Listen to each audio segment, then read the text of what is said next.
السلام علیکم ورحمۃ اللہ وبرکاتہ۔ وعلیکم السلام۔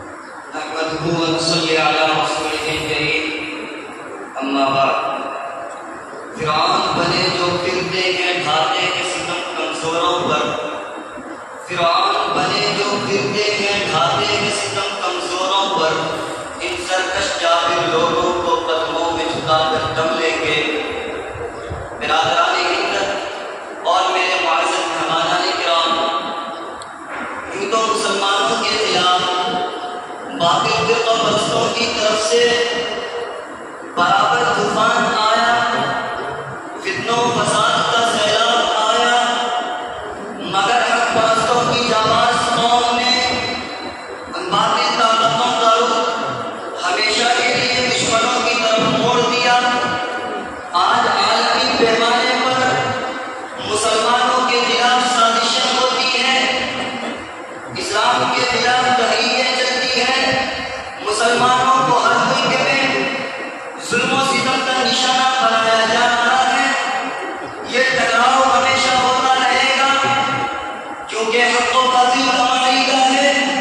نور و ظلمت کا معرکہ ہے، توحید و شرک کا معرکہ ہے، کفر و ایمان کا معرکہ ہے، جو تا قیامت جاری رہے گا۔ برادران ہند، جن مسلمانوں نے تحریک آزادی میں اپنے لہو سے مادر وطن کی پیاس بجھائی اور پھانسی کے پھندوں پر آزادی کا نعرہ بلند کیا، جن مسلم حکمرانوں نے اپنی 700 سالہ تاریخ میں ہندوستان کو دولت و ثروت سے مالا مال کر دیا تھا، اس کو سونے کی چڑیا بنا دیا تھا، جن مسلمانوں نے ہندوستان میں اتحاد و اتفاق کا چمن لگایا تھا، ہندو مسلم یکتا کا چراغ روشن کیا تھا، انہیں آج جردان کہا جا رہا ہے، دیش کا دشمن بتایا جا رہا ہے۔ انہیں کیا معلوم کہ جس ہندوستان کی آزادی کے لیے بالاکوٹ کی پہاڑی پر سید احمد شہید اور شاہ اسماعیل شہید رحمۃ اللہ علیہ نے جان دی ہے، انہیں کیا معلوم کہ جس ہندوستان کی آزادی کے لیے شاملی کے میدان میں علماء دیوبند توپوں کا نشانہ بنے ہیں، انہیں کیا معلوم کہ جس ہندوستان کی آزادی کے لیے شیخ الہند اور شیخ الاسلام دادا پانی گئے ہیں،